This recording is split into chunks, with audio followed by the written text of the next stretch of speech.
Hello, everyone, and welcome back to another episode of the Coaching Uncovered podcast. My name is Chris Berry, and I'm going to be your host for today. Joining us, we have Zen Benefiel. Zen, how are you doing today? I'm doing fantastic, and I'm preparing to come alive and thrive in 25, and I hope everyone else is too. Yep, I like that one. I haven't heard that yet. I like it. It's a nice little rhyme and everything. So, I'm I, a poet and don't know it a lot of times. I know before the call, or I should say this episode, we started chatting. And I'm like, hold on, let me make sure we record. So I have everyone that is here watching can also hear it too. So before we kind of jump back into what we were discussing right before this, can you just give everyone that is either watching or listening an overview of what you coach people on? Oh, coach people on. It depends on the individual, right? However, the general theme is bridging the inner and outer realities of which we live half inside and half outside. Most of us don't talk about the inside, let alone rely on it. And that's the most important. And it traces back to Hermes Trismegistus and the Emerald Tablets, and even further back into the Vedas, right? With their philosophy presented that we're all divine threads connected to source capable of God consciousness. Well, what's that mean? We're all co-creators or creators of our reality. And quantum physics is now also edifying that fact. So I'm ahead of the game there. I've had 50 years of experience in bridging those worlds. True. So you work with people, helping them understand, obviously, something that's foundational, knowing how the world works and everything. When you work with people, what does that process look like? Obviously, it's going to be Well, different, but what's it kind of is with each overall? individual. However, the process is pretty much the same. You've got the answers, right? Mm, You've got this database that you just don't know how to query, right? So in these conversations and through, I've got a 13-page survey that I give to my clients before I talk to them. mm, And this gives them an opportunity to delve into themselves, first of all, and it gives me the opportunity to at least get a flavor of or for how they communicate, how willing they are to be vulnerable, the language that they use, how they frame it, all those kinds of things. And over time, you kind of learn how to perceive and when you're open and asking and curious without expectation or attachments, things come, right? So then my job is to reflect internally as I'm asking questions of the client when we meet in person to make sure that I'm coherent and congruent in the reflections that I got from their survey, first of all. yep. Then it's a series of just questioning what they want to do, what their goals are, what their real feelings are about themselves, their sense of connectedness with the world and with their own inner voice. Because there's those two sides. Do we want to be first and then do, or do you want to forget about the being and just do? And most people are already in the do-do. Mm, Right? So my coaching is about accessing the being within you that is connected to infinite intelligence specific to you, right? So in that database are all the breadcrumbs that lead you to achieving your dream by putting the things that are already there in a better order, nonlinear as it may be, and because life is nonlinear, right? And then by doing that, we create an action plan step by step, being having the opportunities to reflect and adjust throughout the coaching period in order to fine tune it. And for example, I had a client. Now, this was, I'm going to take you back a little bit at the beginning of COVID, right? Jobs disappeared, right? People who had face-to-face activities in the world, suddenly that was no longer available. So one of my clients was an artist. She did live paintings for as an opening act for country and western concerts, Mm. right? So all of a sudden that was gone. Yeah. So she came to me and she said, I asked her what her dream was, and she said, I want to have my own TV show. I said, okay. So through your contacts and things, and we all, we just kind of deciphered all of the connections she had made, put them in order, gave her a reasonable idea of how to go about that using her own style. And 9 months later, she had a show. Mm. Now, it wasn't created out of nothing, right? Yeah. All of the things that she needed to do that were available to her. All we had to do was discover the right questions that brought those facts and connections forward.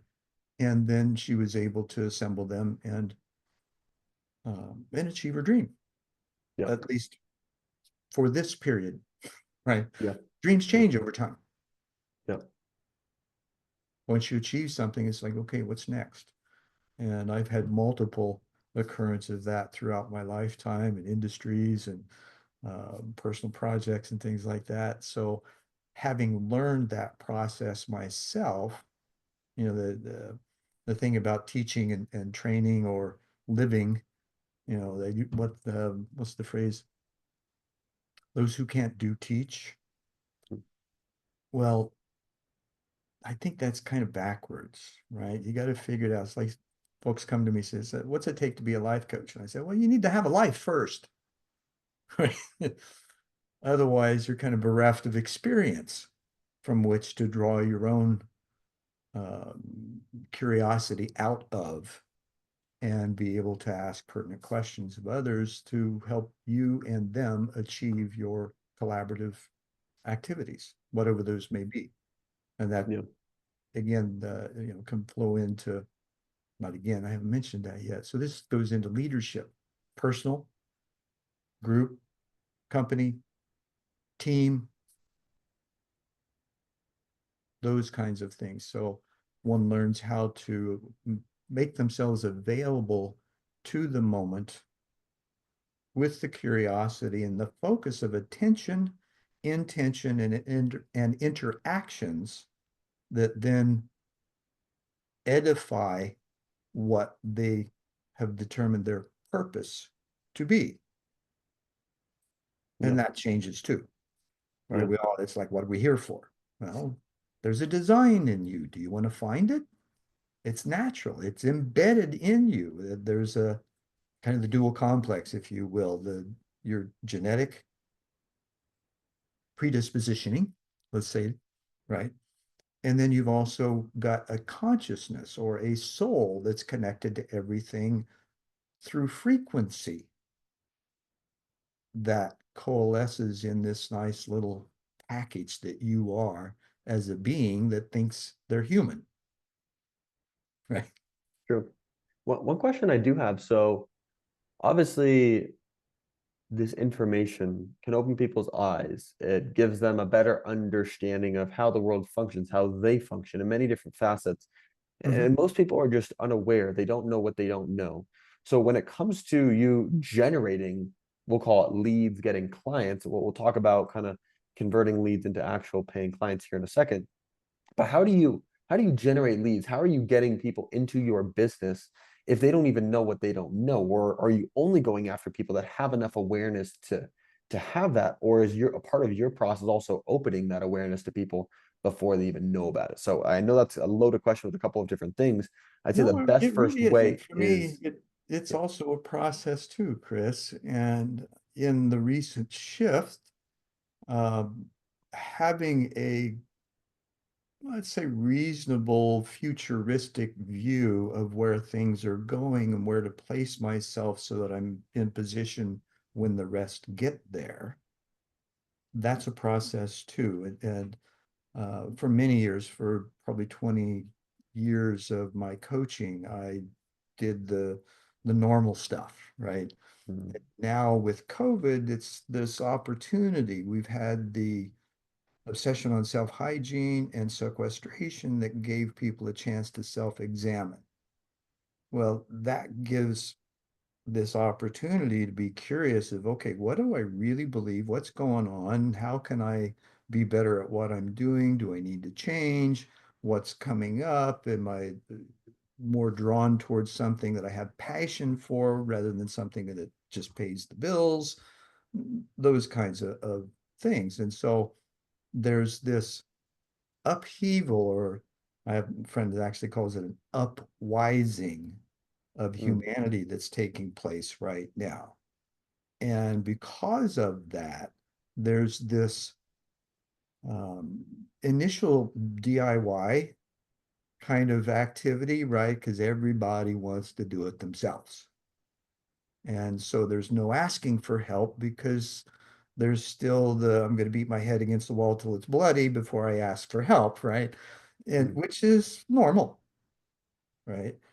So in that, we're kind of in that phase right now, especially with this last election, people wondering how the world's going to be, they're more concerned about that outer, for lack of better accoutrements, than they are the inner.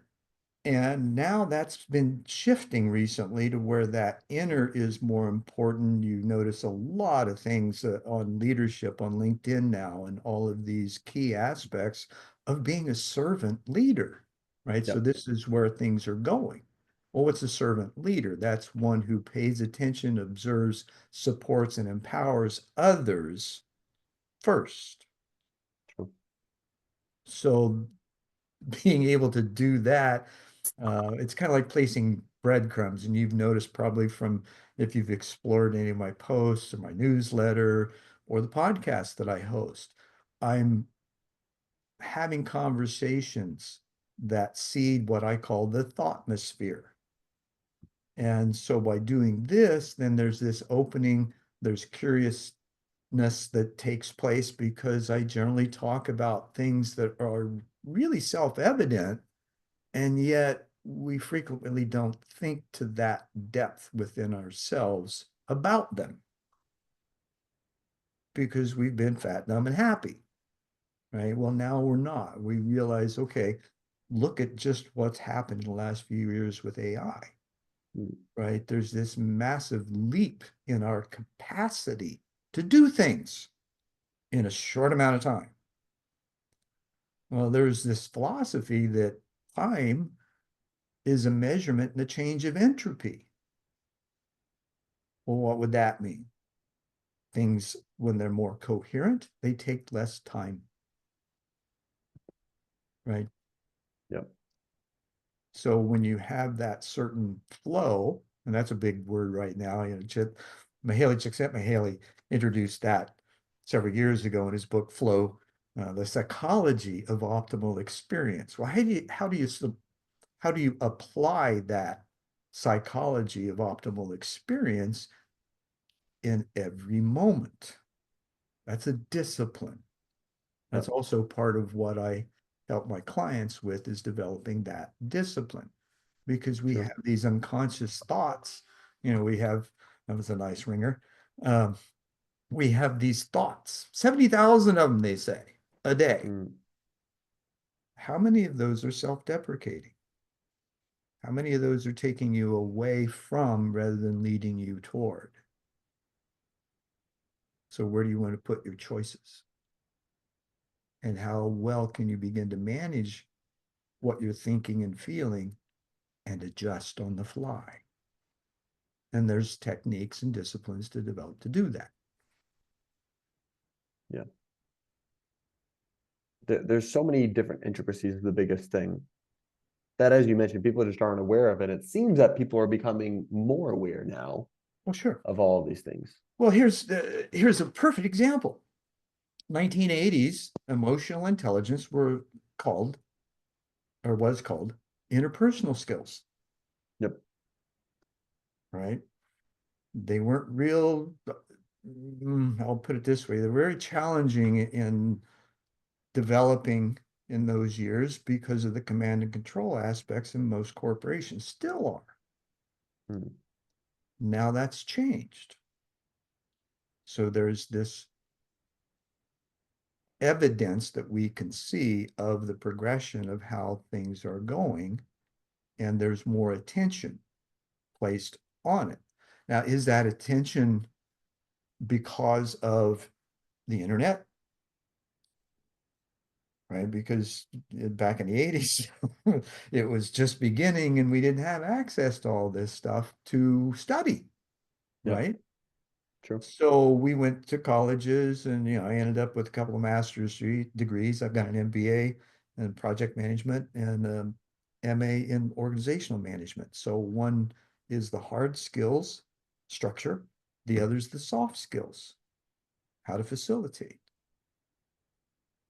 Those things combined are imperative to understand when you're working with any kind of system, Mm, whether it be digital or human. true. So in order to do that, then where do we need to be in ourselves to facilitate that in the best ways possible? It's true.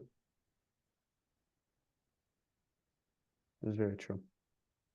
And each So individual has their own answer to that, depending on their skill set, their placement, what their passions are, and the position they're in, and those kinds of details. yeah. So obviously you are very well versed in this space. You have a lot of experience in many different facets, which brings you Trials and back. tribulations, Yes, Chris. yeah, that is true. Exactly. And so ultimately, it all comes back to obviously giving you more knowledge, more experience, more perspective on all of these things that you've obviously been discussing. So you've explained what obviously you help people with. You started talking about the marketing side of what you're doing in order to open people's eyes to then actually start working with them. As now we're transitioning to, let's say, more of like a sales conversation, you've touched upon it a decent amount, but just even to kind of summarize some of these things, you've got someone who said, "Hey, I'm interested in having a chat with you." You get on a conversation, whether it be a phone call, Zoom call. How do you push them across the finish line? How do you push them, or not even push them necessarily, but open their mind enough to where it's like, yes, I want to go out, I want to pay and work with you, Zen. What are the things that you do in order to open their mind to say, I'm serious about wanting to move forward with this and make a change? Well, first of all, I ask a lot of questions and I listen well. And in that listening, I can determine um, language that they use, especially on Zoom. I can see micro expressions, and so I know where to peer in further. Um, and I explore what their place in life is, what their visions are, what their dreams are, what their frustrations are, what their accomplishments have been, what they feel their skill set is, where they might want to apply that differently if that is so, and how to develop the the awareness of where their skills are transferable to Yep. and how that might look. So there's this generative conversation Yep. that takes place. And I'm not a pushy guy, right? It's got to flow. That's the one thing that I've learned in life. You can't push or pull energy. You can. You're not going to get the desired results if you do, True. because once you set a goal, then you focus on your attention, intention, and interaction, right? You True. can't deviate from that path. That's the one thing that you have to be clear on. Then you can begin to notice the tangential opportunities that come from that. Because as you're focusing your attention, intention, and interactions, you create, I love this word that a friend of mine, um, gosh, I can't remember the name of the book, Soul Mechanic, right? He talks about creating a momentum tunnel. Mm,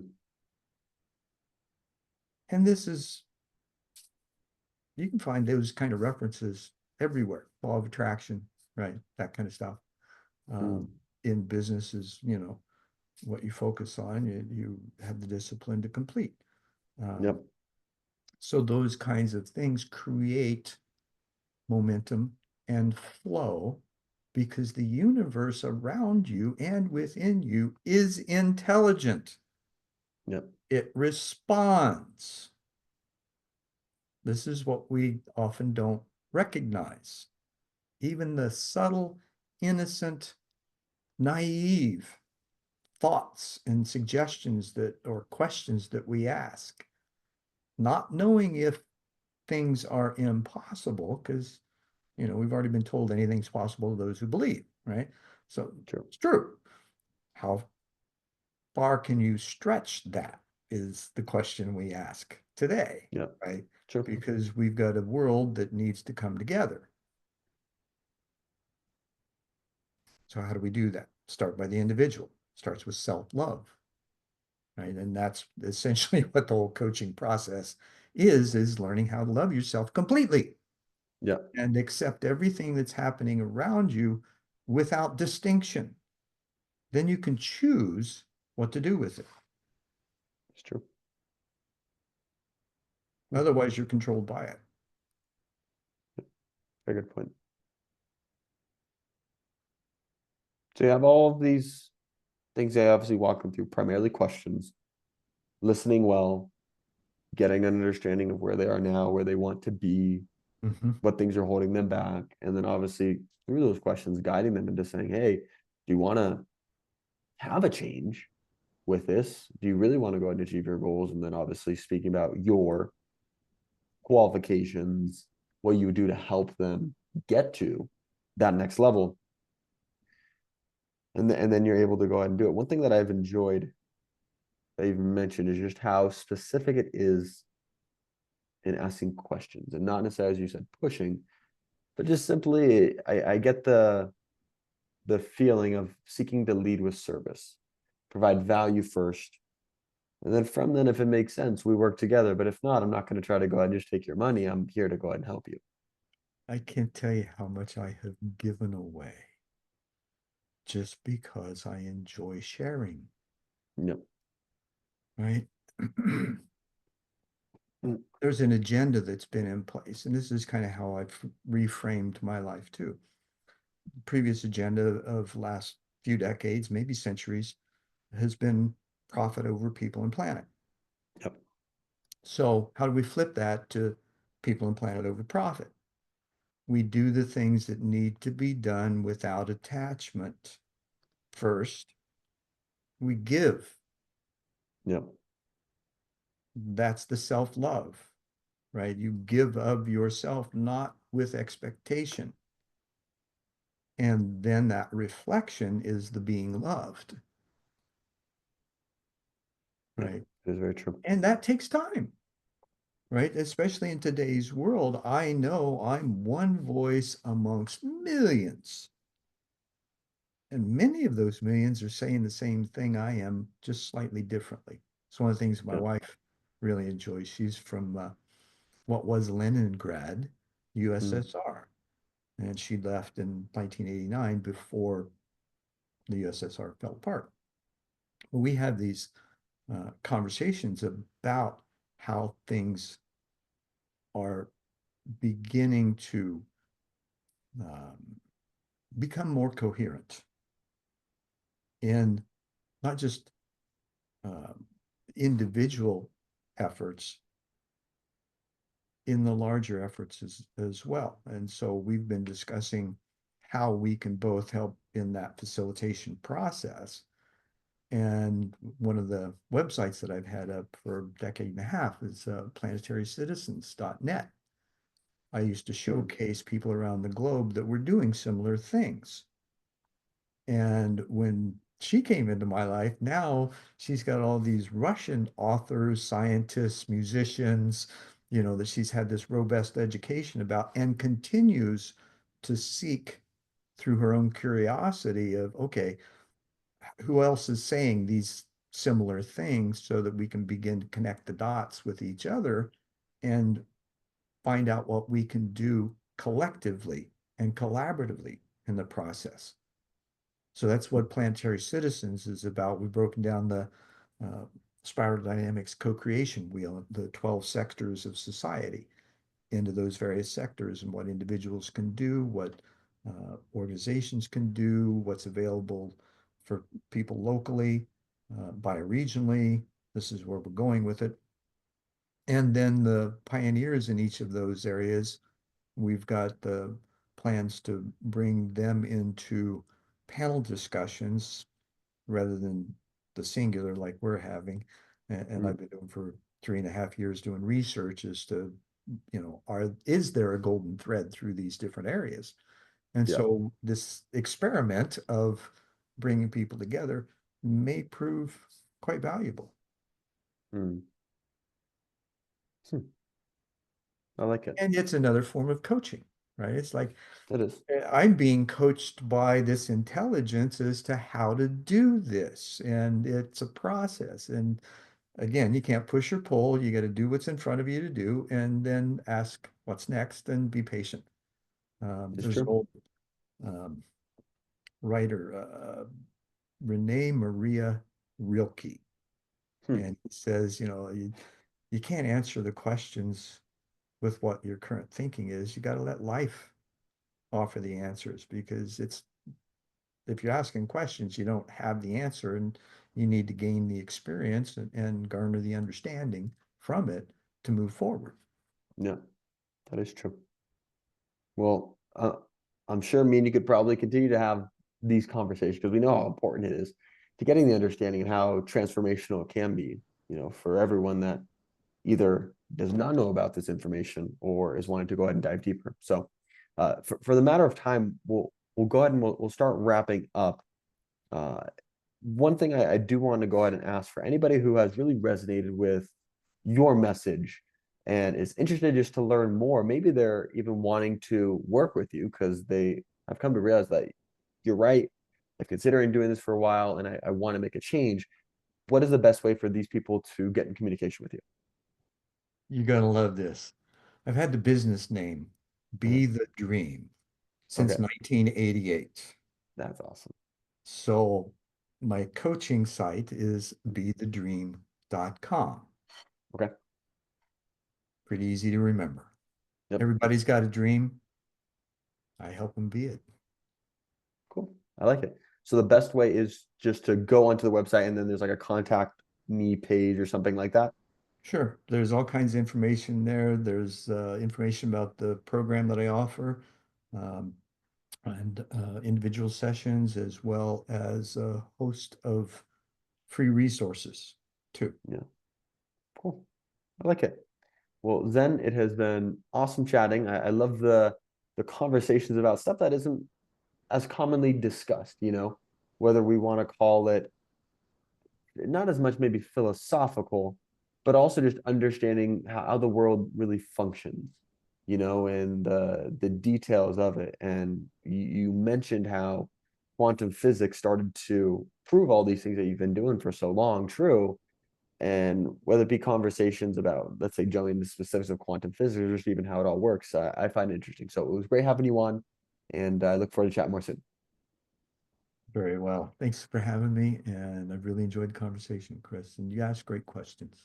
I appreciate it. So to go ahead and wrap everything up, I hope that everyone that you're here, either watching or listening, that you took as much away from this episode as I did.